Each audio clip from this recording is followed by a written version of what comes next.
Bonjour à vous et bienvenue sur l'Espace Proactif pour une nouvelle vidéo. Aujourd'hui, Martin avec vous. J'attendais hier les résultats de la Banque centrale américaine avant de faire la vidéo d'aujourd'hui, voir quelle était la position de la Fed. Et écoutez, bien, là, on est en train de voir une période noire dans les marchés boursiers. D'ailleurs, j'ai mis le bon chandail et le bon fond d'écran, n'est-ce pas? Et vous allez comprendre tout ce que nous avons discuté au fil des derniers mois est en train de se mettre en place. L'élément déclencheur, bien sûr, ce que nous voyons du côté du Moyen-Orient, mais il y a des indicateurs actuellement qui clignotent au rouge et c'est important de les surveiller. D'abord, les comportements de marché, on va regarder ça ensemble. Ce qui a toujours été considéré comme valeur refuge qui actuellement ne fait pas le travail et à quoi on peut s'attendre par la suite, alors que maintenant, il est clair qu'on s'en va vers une période de stagflation, stagflation qui signifie une inflation qui va continuer de monter, donc une perte de pouvoir d'achat sur les devises, augmentation des prix à la consommation et de l'autre côté, des pertes d'emplois sévères, des emplois, des compagnies qui ferment et autres. Okay? Donc là, les banques centrales sont limitées en fait dans leurs options, telles qu'on l'avait discuté dans le passé. Et là, c'est soit qu'on va tout laisser tomber ou bien on devra injecter des milliards de liquidités pour pouvoir aller vers une nouvelle jambe haussière dans les marchés. Mais les mouvements sont intéressants à surveiller et c'est ce qu'on va regarder ensemble. Mais quelques nouvelles qui ont attiré mon attention. Maintenant, la censure se met en place sur Internet, que ce soit du côté de l'Europe et au Canada. Et bon, le parti au pouvoir en ce moment est en train d'établir des nouvelles règles pour censurer l'Internet du côté canadien. C'est déjà commencé, mais là, ils veulent pousser encore plus loin. Donc, je vous invite, si vous appréciez notre contenu et que ce n'est pas déjà fait, à vous abonner à notre infolette gratuite directement sur notre site web espaceproactif.com. Vous allez avoir accès à notre infolette et par le fait même, vous ne manquerez pas notre contenu lorsqu'il y a du nouveau contenu qui est partagé avec vous. Et bien sûr, donnez-nous un like à la vidéo, partagez la vidéo si vous appréciez, c'est toujours bienvenu. Donc, que se passe-t-il dans les marchés actuellement? Bon, plusieurs choses. Normalement, ce qu'on a vu depuis les derniers mois, c'est que lorsqu'il y a une correction du marché des actions, donc les sociétés principales, les gens tendent à se réfugier dans le dollar américain simplement pour préserver de la liquidité et transiger. Et c'est ce qu'on a vu depuis le début de la guerre. Regardez bien, vous avez eu une augmentation depuis les dernières semaines du dollar index versus les autres devises importantes. Et vous voyez clairement qu'aujourd'hui, ben, ça ne fonctionne plus depuis les derniers jours. On est en train de repartir à la baisse.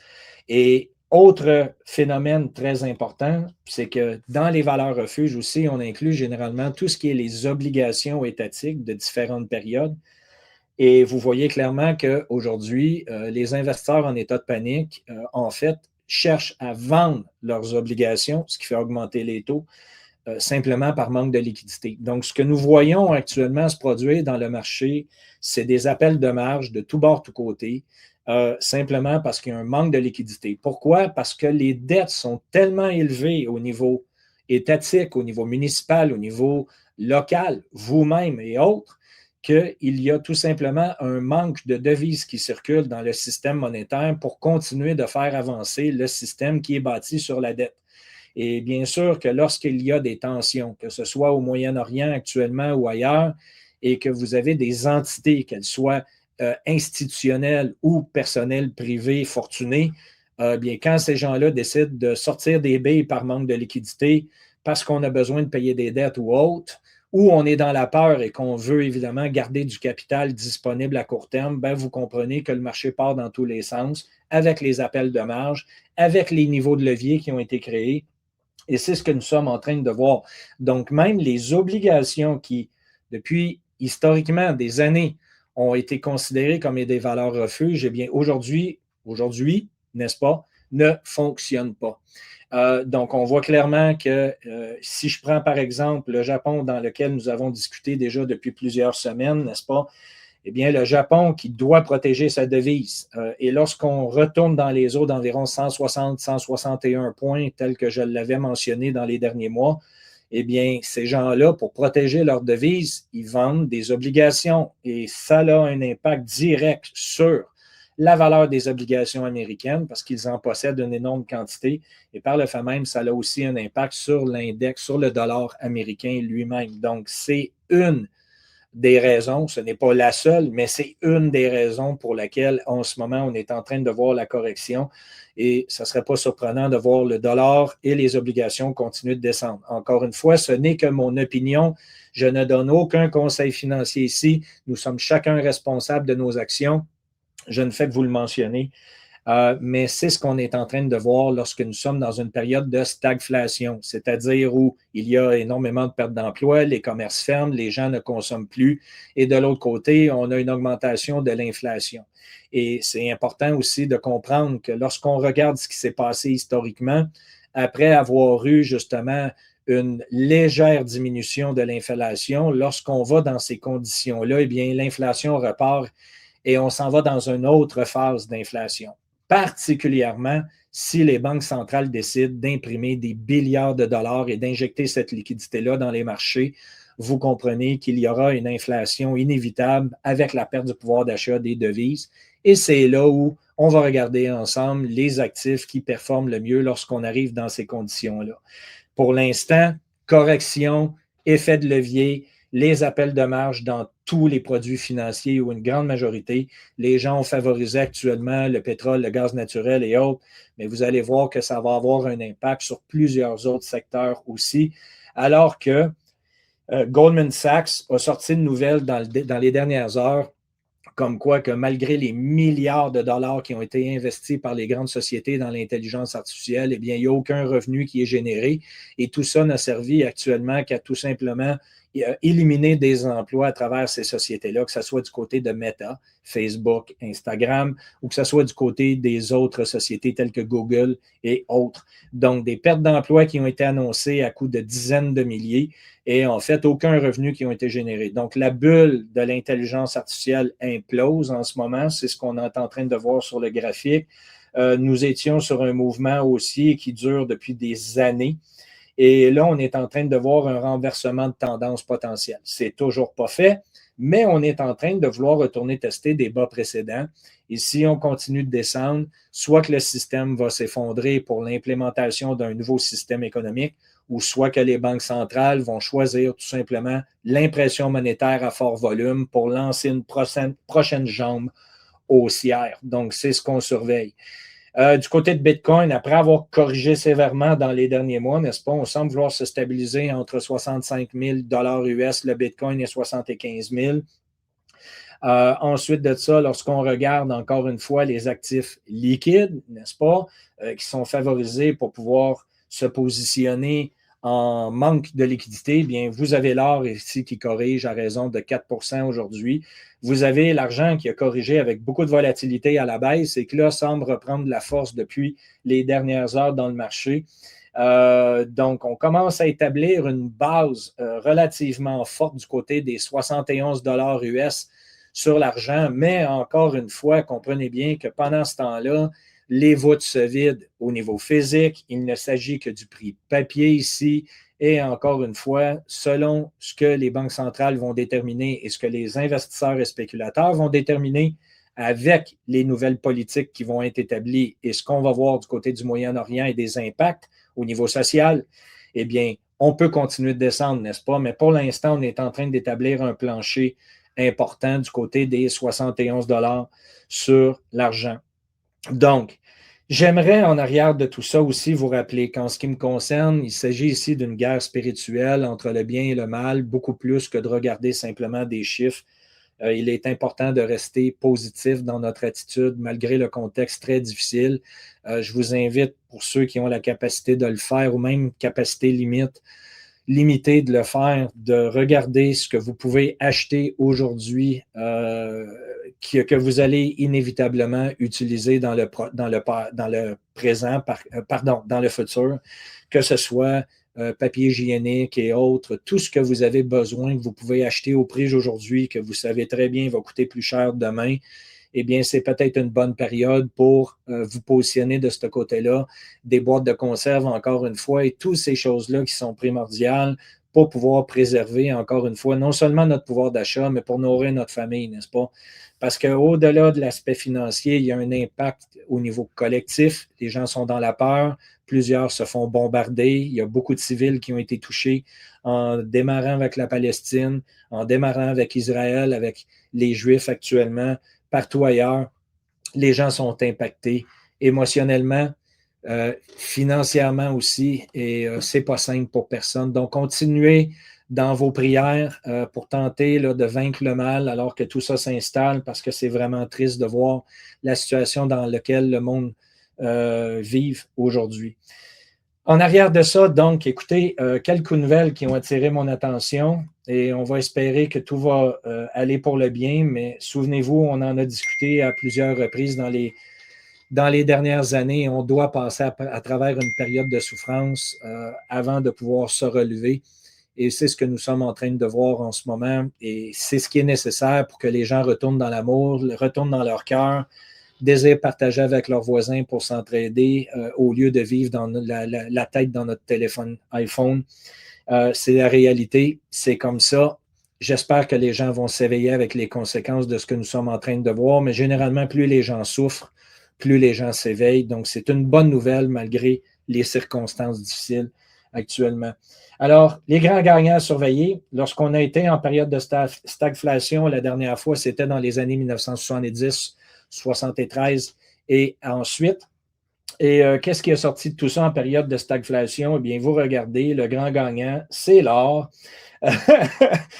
C'est pas compliqué. Ce que vous avez de perdant, vous avez les 500 plus grandes sociétés américaines, donc le S&P 500.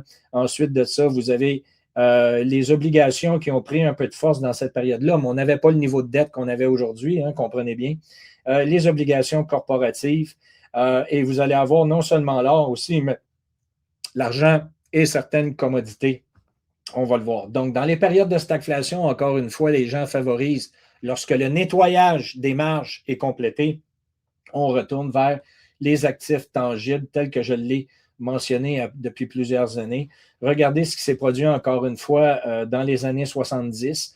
Vous avez eu une augmentation de la quantité d'investissement du côté de l'or à 30 %, augmentation sur les matières premières de 24 %, tout ce qui est les valeurs de croissance sur le marché de la bourse, mais voyez l'écart important entre les commodités et l'or, alors que les pourcentages sont relativement plus faibles là, sur les gains potentiels lorsqu'on parle justement de période stagflationniste. Donc, intéressant de surveiller ça de ce côté-là. Et c'est, encore une fois, lorsque les marchés saignent, comme on le voit aujourd'hui, qu'il y a un sous-financement dans le secteur minier. Et le secteur minier est appelé, avec la hausse de l'or et de l'argent, des autres matières premières, à prendre énormément de force au fil des prochaines semaines et des prochains mois. Ça fait longtemps qu'on en parle. Eh bien, une nouvelle, encore une fois, qui vient mettre encore plus l'emphase tout ça, bien, vous voyez clairement qu'au niveau de l'éducation, lorsqu'on regarde du côté de l'Australie, qui est un producteur de minerais important, n'est-ce pas, du côté particulièrement pour couvrir le marché asiatique, eh bien, vous avez de moins en moins d'intérêt vers l'ingénierie minière. Donc, vous comprenez que tout ce secteur-là a été délaissé, autant au niveau des investisseurs, autant au niveau de l'éducation, autant de l'intérêt des sociétés institutionnelles à vouloir développer le marché des minerais.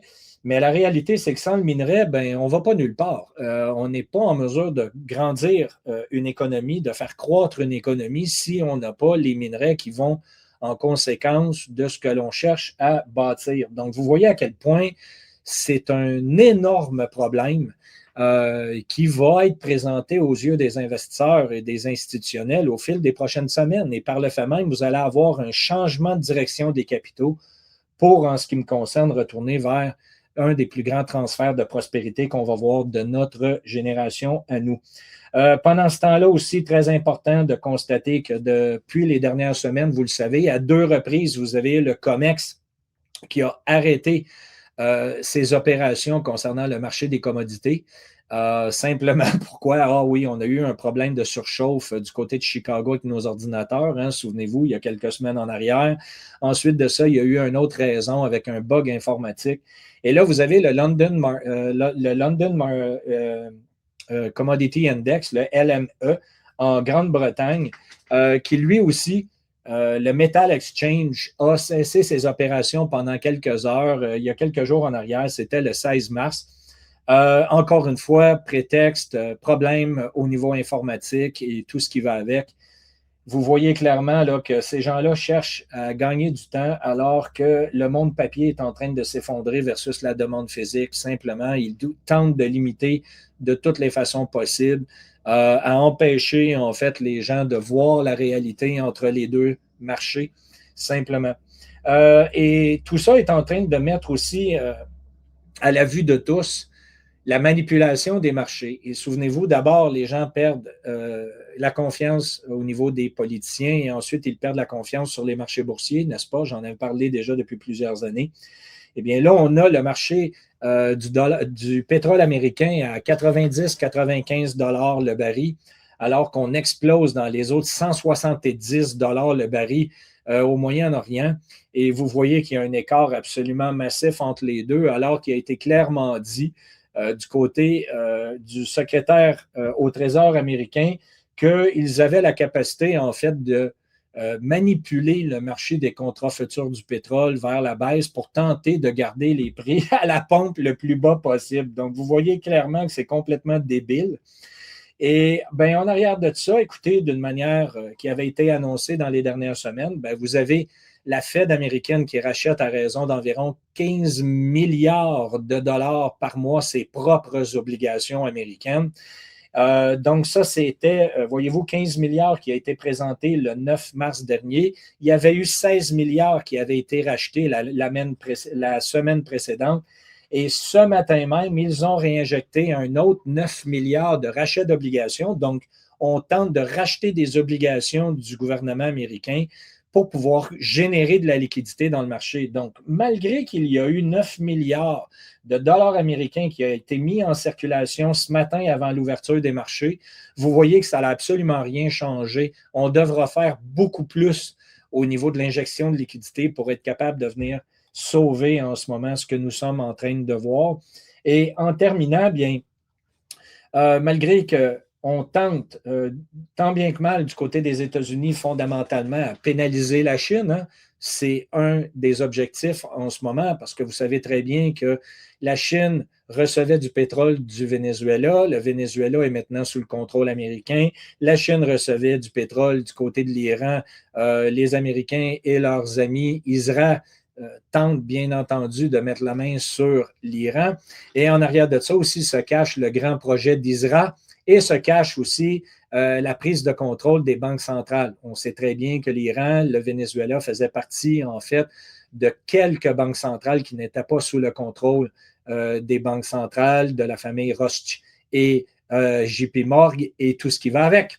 Donc, vous voyez clairement que le plan était établi depuis très longtemps et c'est ce qu'on cherche à faire. Et pour l'instant, ben, on semble avoir les Iraniens qui se débattent du mieux qu'ils peuvent avec tout ce qu'ils ont. Ils ont eu 20 ans pour se préparer à ce qui se produit, n'est-ce pas? Et je crois que les Américains, sous la pression, ont sous-estimé de quelle façon tout ça se déroulerait. Et aujourd'hui, reste à voir de quelle façon les pays tels que l'Arabie, le Qatar et autres vont réagir alors que leurs opérations pétrolières sont bombardées aussi. Et pendant ce temps-là, bien, je crois que les Chinois avaient vu tout cela venir. Ils ont voulu limiter en fait leur exposition aux risques pétroliers alors qu'ils ont un partenaire à côté de chez eux qui s'appelle la Russie qu'ils peuvent leur fournir, n'est-ce pas? Mais vous avez eu une forte augmentation de l'électrification aussi des opérations de manufacturation et autres du côté de la Chine, qui fait que la Chine se positionne vraiment bien du côté de l'électrification. Et en terminant, voici ce qui est absolument extraordinaire, n'est-ce pas? Ne perdez jamais de vue que les deux commodités les plus importantes dans le monde, le pétrole, hein, 60 000 applications et parenthèse ici, c'est important de constater que la grande majorité des gens regardent le prix du pétrole et pensent inévitablement au prix à la pompe. On le voit comme un carburant. Mais ne perdez pas de vue que lorsqu'il y a une crise dans le pétrole, ça touche 60 000 applications différentes le plastique, le caoutchouc. Dans tout ce que nous consommons, il y a du pétrole, les matériels textiles de haute performance, que ce soit, dans le domaine médical, vaseline et autres produits, passent par le pétrole en premier. Donc, c'est un impact important sur la consommation au-delà de l'inflation. Donc, vous avez deux problèmes en même temps. S'il n'y a pas de pétrole, on ne peut pas produire. Si on ne peut pas produire, on ne peut pas consommer. Ça, c'est la première réalité. La deuxième réalité, c'est que la deuxième commodité la plus importante sur la planète, qui est absolument nécessaire au développement des nouvelles technologies d'avenir, que ce soit l'électrification, les batteries solaires et tout ce qui va avec, c'est quoi? C'est l'argent. Donc, j'espère que vous avez compris que présentement, il y a une opportunité haussière du côté des prix du pétrole, n'est-ce pas? Mais il y a aussi une méga opportunité haussière pour le futur, alors que lorsqu'on va en période de stagflation et que l'inflation est maintenant redirigée à la hausse, il y a inévitablement de la demande pour les valeurs refuges physiques telles que l'or, l'argent. Donc, profitez-en, prenez soin de vous, bon courage pour la suite. Les prochaines semaines risquent d'être compliquées pour une grande majorité d'entre nous. On reste en contact et gardez votre aspect positif. Faites vos prières si vous êtes croyant. Et en arrière de ça aussi, gardez justement le sourire et tentez de retourner vers les bonnes valeurs profondes. C'est hyper important pour qu'on puisse changer l'énergie d'une manière collective, alors qu'en ce moment, une grande quantité de gens sont dans la peur et dans la tristesse. Donc, on continue de regarder en avant. Merci encore une fois d'être avec nous. On se reparle bientôt, tout le monde. Bye bye.